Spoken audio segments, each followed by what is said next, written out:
everyone, welcome to my channel. I have decided to base my YouTube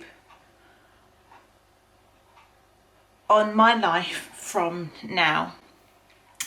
I was diagnosed with a binge eating disorder last year, just before COVID hit, and I felt such a relief that everything that I'd been suffering with since I was about 13 years old was not my fault. And now, a year later, I'm still struggling. I have still got a long way to go.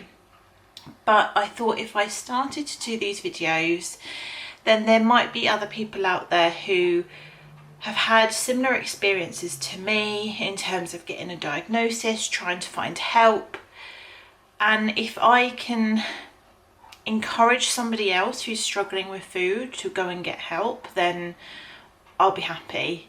And also, it is a journey, and I want to keep track of it and see my progress, so I can look back on this even in 6 months to a year's time and go, I did that. And it'll be something I struggle with for the rest of my life. I know that. I mean, I've done it already for 14, 15, 16, 17, 18, 16 years. So this may be a complete change to what you've seen from me previously.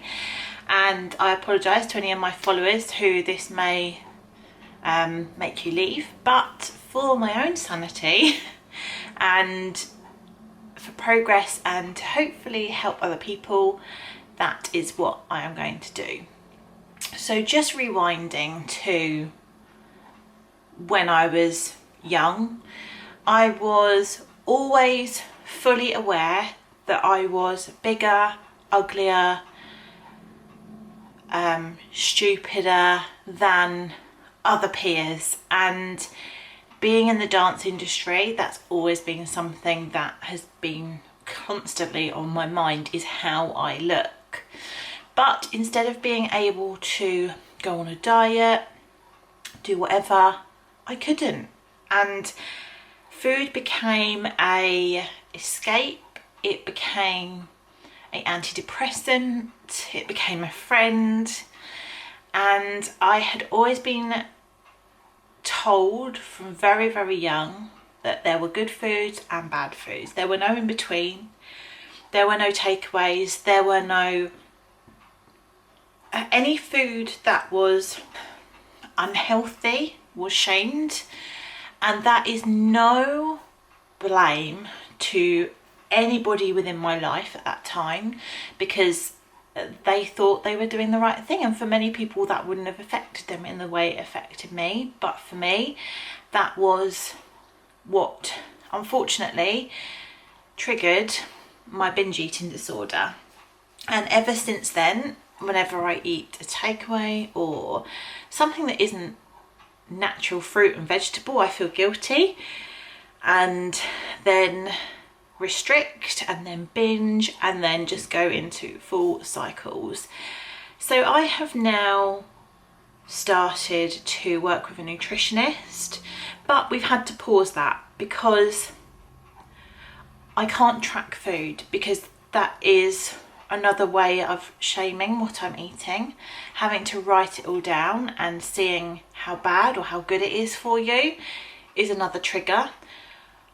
And my head still isn't in the right place, so trying to do these changes, I need to reset my mind. So tomorrow I have a call with a mind coach who we're going to have a good long chat and see where we go from here.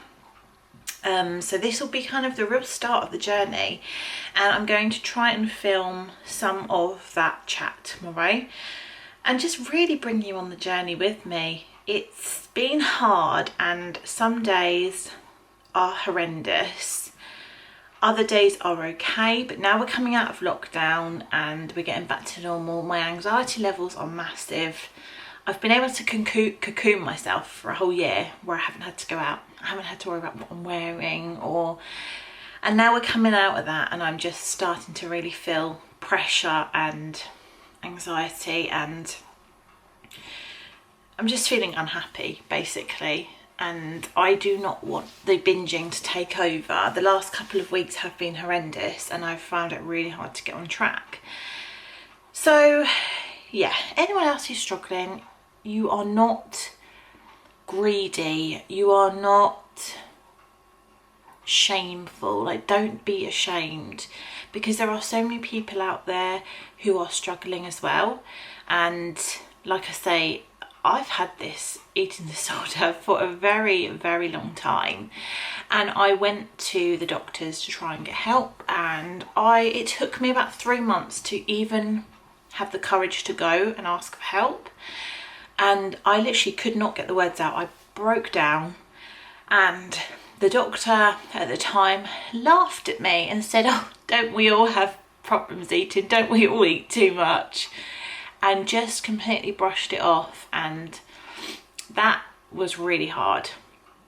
The fact that somebody was not appreciating how difficult that was and was almost making it like, oh, everyone's got it. Everyone eats too much. Everyone binge eats. Like, it's not normal and it shouldn't be made to be normal. And it was hard, really hard. So she gave me a leaflet to take away, and I thought, great, you know, I thought there would have been a bit more compassion, a bit more support. And I rang the mental health clinic, and then there was a 6 weeks waiting list for even to speak to somebody. And it came to the time where I was speaking to somebody and it didn't help. Whatever, we kept going over the same thing every week, and they were asking me to tell me how I was feeling every single week, and there was no talk of tools that I could use to help. And I'm one of those people who I think I need to physically see somebody rather than just talk on the phone. And at the moment I couldn't do that.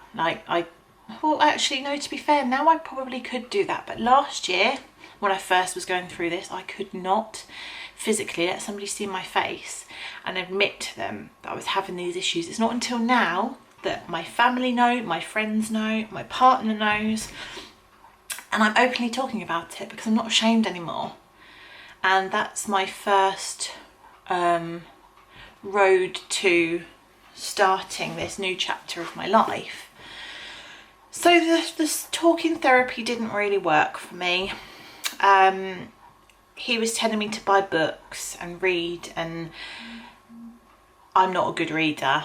I can't take information in from reading, so I found that really difficult. And then I found a lovely lady called Michaela, who has been helping me for the last month or so. But we've now hit a wall where I need to get a little bit more help with the mindset side of things. So that's what we are doing. So I hope that you can join me on this journey, and whatever you're going through, it is okay to not be okay. We all have days where we feel like we can't cope. We don't want to leave the house. Well, maybe not everybody, but I know there are a lot of people now, especially after COVID. So yeah, this is the first step to a new Grace, and I'm so pleased we weren't getting married next month. I don't know how I would have done it, to be fair, in the mindset that I am. And I've got another year and a bit now to get myself in a place where I'm really happy. Like, there's nothing that I shouldn't be happy about right now. I've got a great partner, we've got our own house, we've got a dog. Like, it can't get better than this, apart from up here. So thank you for listening to me blab, and I will see you soon when I have my talking therapy session, which I'm actually really excited about. That's actually happening tomorrow, so I will try and upload a new video end of the week. This is Bank Holiday Monday at the moment, and yeah, we'll see you very soon. Thank you so much for staying, if you are staying with me. I really appreciate it. If you know anybody else who is struggling, then let them watch this video and hopefully we can do it together. I think it's really important to have support around you. So yeah, I'll see you all very soon in my next video.